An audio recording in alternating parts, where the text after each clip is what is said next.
Once I dreamed in color. Now I see only shades of gray. There was a time when my dreams kept me alive. Now they haunt me in the quiet hours of the night. I had plans, passions, and promises whispered to myself under the glow of youth.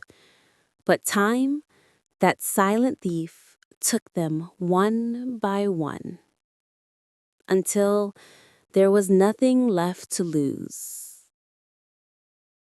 I am the graveyard of my own forgotten dreams. I was 15 when I first promised myself something, that I would never live small. I wanted the world to know my name, to remember that I existed, to feel something when they heard my words. I wanted to write, to build stories that made others feel less alone. But dreams need courage, and courage needs permission, and I never had either. Every time I held a pen, life handed me something heavier: responsibility, fear, expectation. So I placed the pen down just for a while, and that while became forever. That was the first dream that died, quietly, without sound, like a candle that runs out of wax. Years passed, and I learned to pretend that I was content, pretend that silence was peace, pretend that I never wanted more.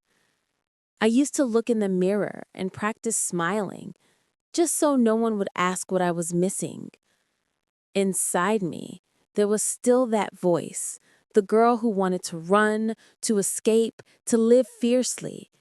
But the world likes quiet women, the kind who don't chase, who don't demand, who shrink politely into corners.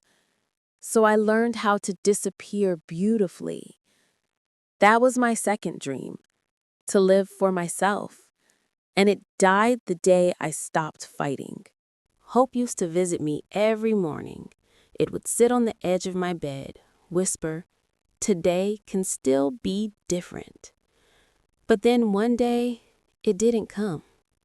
And I didn't notice until it was too late. The days melted into one another. Same chair, same walls, same tired breaths. There was nothing to wait for, and even less to remember. Sometimes I caught my reflection in the window, and it startled me, not because I looked old, but because I looked finished. My mind is a museum now, filled with the exhibits of what I could have been. There's a room for the books I never wrote, a gallery for the songs I never sang, and a dusty corner for the roads I never took.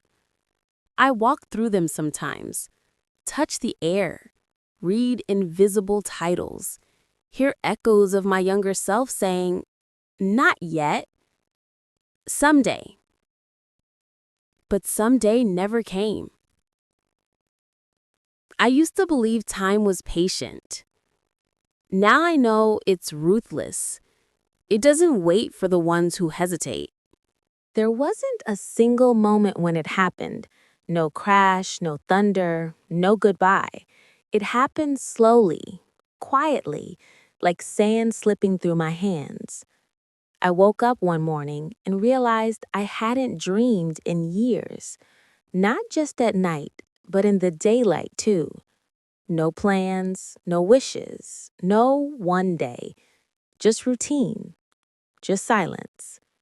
I had finally become everything I once feared: ordinary, invisible, a shadow in my own life.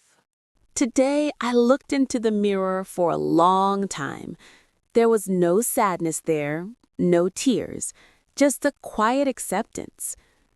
I whispered to my reflection, "Do you remember?" And for a second, I thought she smiled. The girl I used to be. Maybe she forgave me. Maybe she understands now that I did what I could with what I had. Dreams die, yes, but sometimes in their ashes, You find a kind of peace that living never gave you. I will never be who I dreamed of becoming. Those versions of me, the brave one, the loud one, the wild one, they're gone. But here I am, still breathing, still remembering. I have forgotten my dreams, but they have not forgotten me. They live in the quiet corners of my heart, in the tremor of my voice, in the words I never said but still mean. And maybe that's enough. Maybe I don't need to chase them anymore. Because even if I failed to live the life I wanted, I lived. And that is something.